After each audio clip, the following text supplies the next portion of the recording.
Hey, my name's Rich, and of course I have my filming buddy and my legend tripping buddy Carson with me.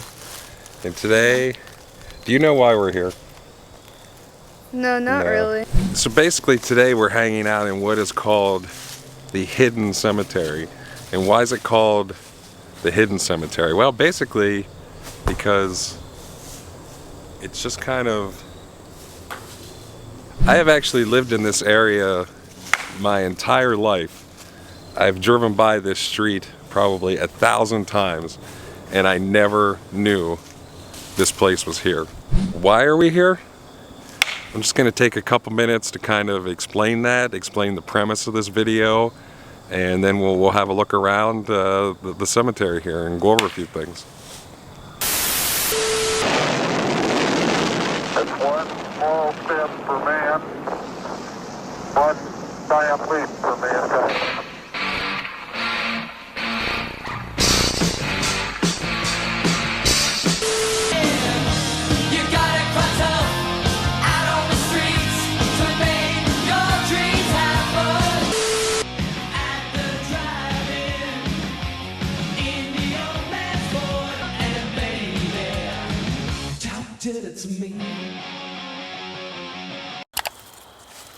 Music has been a part of my daily life for as long as I can remember. From the time I was little, watching music-based programs on TV with my grandfather and my sister, growing up, doing some time in bands myself, to every day just listening to music in the car. It's a part of my daily life. And growing up in central Pennsylvania, I gotta tell you, I love Pennsylvania bands. Some of my favorite music and some of my favorite bands ever has come from this state.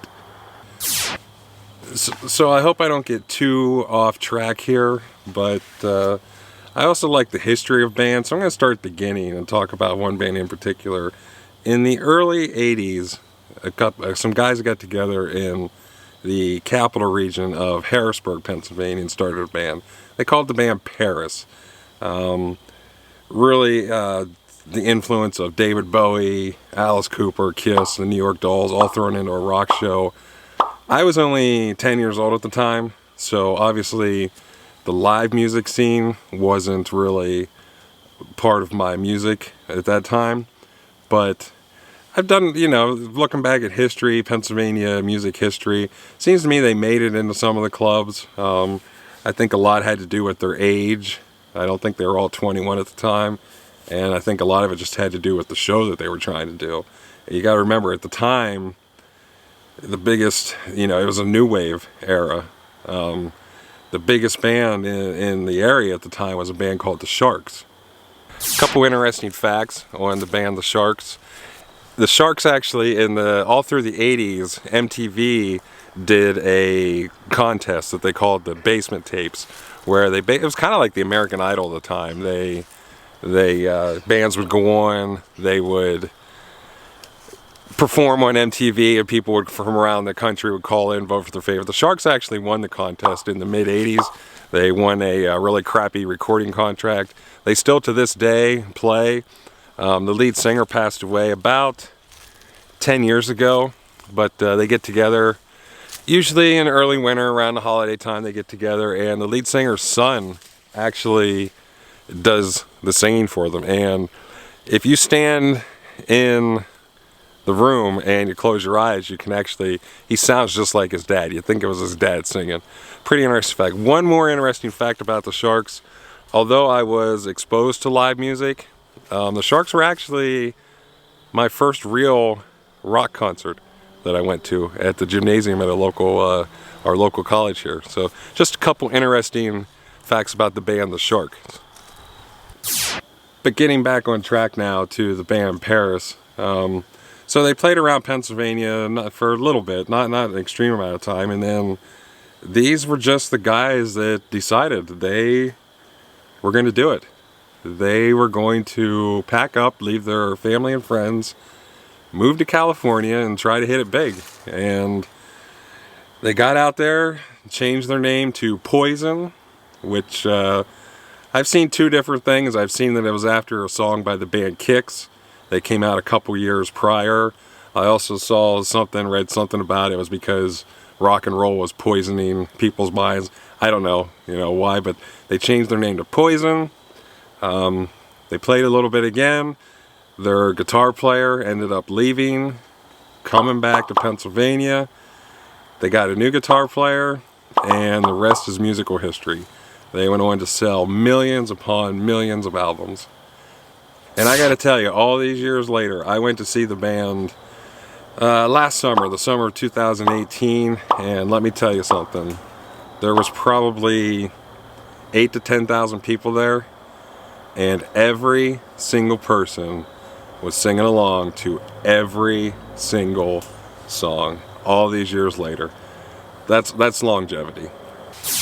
So why am I talking about a band? What does that have to do with anything? Well, the drummer from the band Poison, Rikki Rockett, has always had some kind of side creative going. He's just always dabbled in something. Movie making, customization, painting, just always something. So a while ago he started a YouTube channel, which seems like pretty natural to me. I mean, the guy's literally spent 2/3 of his life in front of a camera. It seems pretty natural to me. But started a YouTube channel. It started off as just kind of daily, everyday stuff. And then he was just kind of looking for a niche. It kind of turned into talking about motorcycles. And then about a year ago, he did a really, really cool video investigating an abandoned campground near where he lives.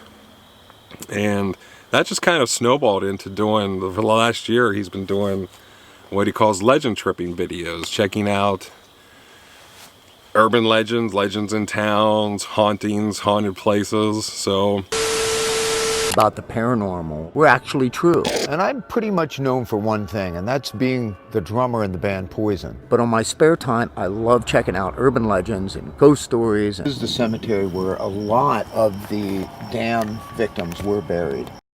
Seeing that just kind of inspired me to, make my own. So that's why we're here. That's why I'm giving this a try. And giving my own legend tripping video a try. Another interesting fact, for those that have often wondered if original Poison guitarist Matt Smith just kind of faded into musical obscurity. Now this has been a while from now. I mean, we're talking 15 years ago from now, but in the mid-2000s, he actually resurfaced in the Harrisburg area. Did some time in a band called the Syndicats. Really cool blues-based band.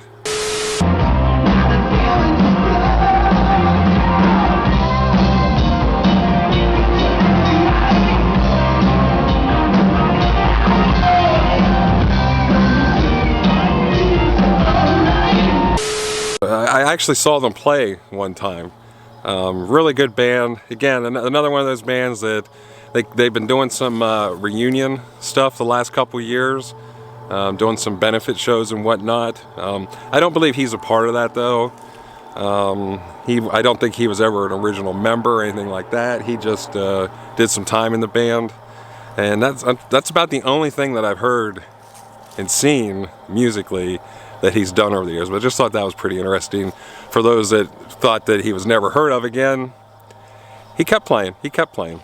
The other reason I'm here is our town kind of has a local historian, and I reached out to him, but I gotta admit I did it kind of half-heartedly. I reached out to him through social media. My guess is he saw, that somebody was trying to contact him that he doesn't know, and kind of blew me off. But so basically he writes either a bi-weekly or monthly story in our local newspaper, and over the summer he wrote an article about this place that I read, and just kind of read it with great interest. It's just kind of fascinating that, like I said, I've lived here my entire life. I've driven by here 1,000 times. I never knew this place was here. So I gotta thank him for the idea for this video. Even so much as the title, The Hidden Cemetery. I don't know what else I could call this place. It really is kind of in the middle of nowhere out here on a side street. So what is this place? Basically, this was started in the early 1920s as a business venture. Cemeteries are a business. They're all run different. There's different associations. Some are church involved, but this was a private business. Some are church involved, but this was a private business that was started by two brothers, and there's a couple other names attached to it, and then it also says other investors. So that kind of told me right from the get-go that this was a little strange, that all these people were involved in this. All indication is it was just pretty much a failure right from the get-go. One of the things that's interesting is I don't know obviously what this landscape looked like in 1923, but right up over that hill, literally just at the top of that hill, is the back portion of what is essentially the largest cemetery in this county, which, if you travel a couple blocks out that way and down to the left in a couple more blocks, it basically makes a big circle and then it goes up in, and this is the outer, literally up over that hill is the outer edge of that cemetery. And I believe that one was started in, it was still in the 1800s. I don't know a whole lot of history on it. So basically these brothers decided, we're going to start a cemetery literally beside another cemetery.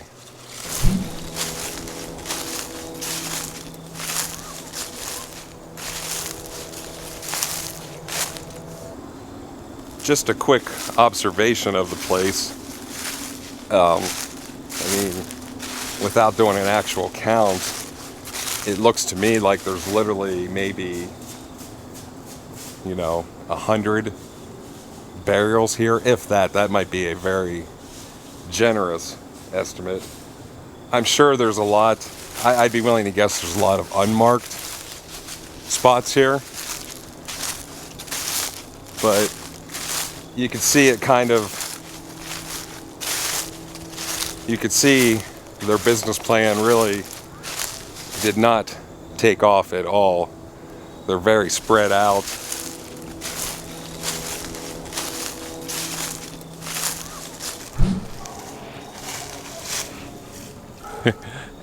That dog sees we're up here snooping around in the cemetery. That's the guard dog.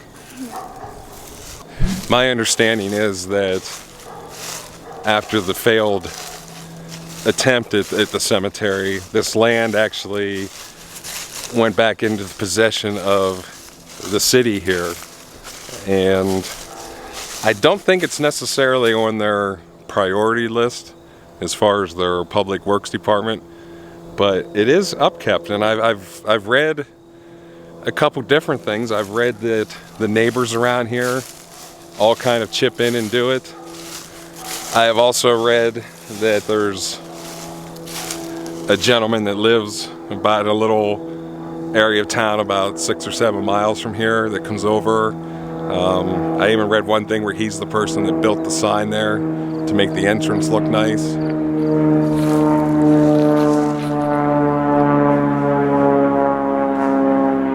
Basically, nothing that I'm pointing out today is any kind of legend or anything. It's pretty much all fact. I just thought that it was pretty cool when I saw this. I just thought the idea of, what else is out there that is kind of hidden like this that you don't even know about. I mean, like I've said before, I never realized this was here. It's a very, very interesting part of history in this town.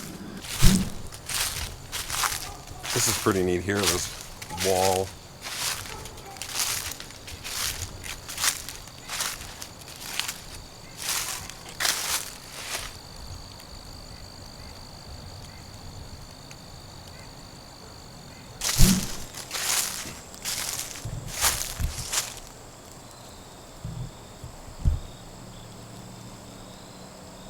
There's a burial from 1976. That's one of the most recent that I've seen in here. It's obviously been a while.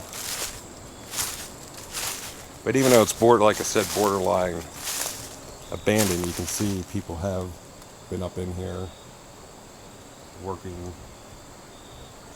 It looks like they're doing a very, like I said, it's a really nice landscape.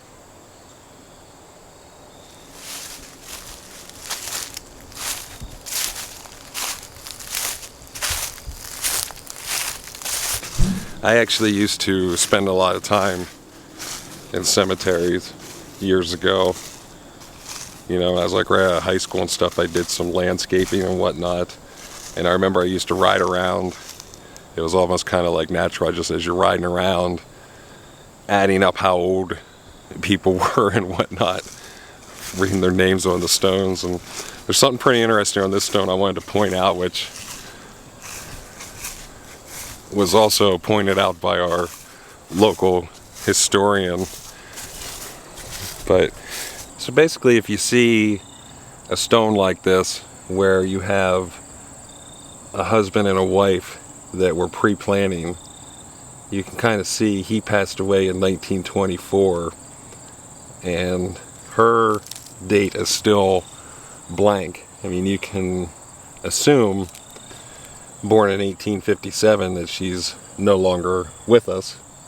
But usually in cases like that, even though a pre-planning was made, that means the husband passed away, the wife probably remarried, and she's probably, you know, moved on with her new family and maybe moved out of the area or buried again if she moved on to another family. So that's it. Not, like I said, not a lot to see.